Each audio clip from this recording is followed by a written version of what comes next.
Everyone and welcome back to my another blog. আজকে tuition থেকে ফিরেই মাকে বললাম যে আজকে লুচি আর তরকারি করো, সেটাই খাবো।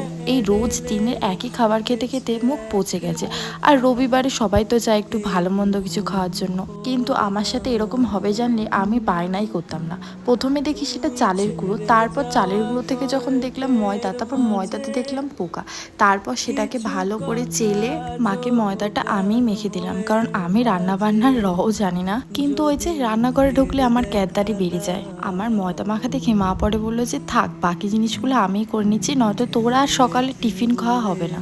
আবার কিন্তু কেউ ভেবো না এটা কিন্তু নষ্ট ময়দা। আসলে ময়দা অনেকদিন ঘরে থাকলে না পোকা ধরে যায়, সেটা হয়তো তোমাদের বাড়িতেও হয়। আর আমাদের বাড়িতে তেমন ময়দাটা খাওয়া হয় না, কারণ লুচি করলে মা আটা আর ময়দা মিশিয়েই করে, আর নয়তো শুধু আটা দিয়েই করে। এই জন্য বাবাও ময়দা আনে না বাড়িতে। আজকে ব্লগটা এত অবধি, দেখা হচ্ছে নেক্সট কোনো ব্লগে। টাটা সবাইকে।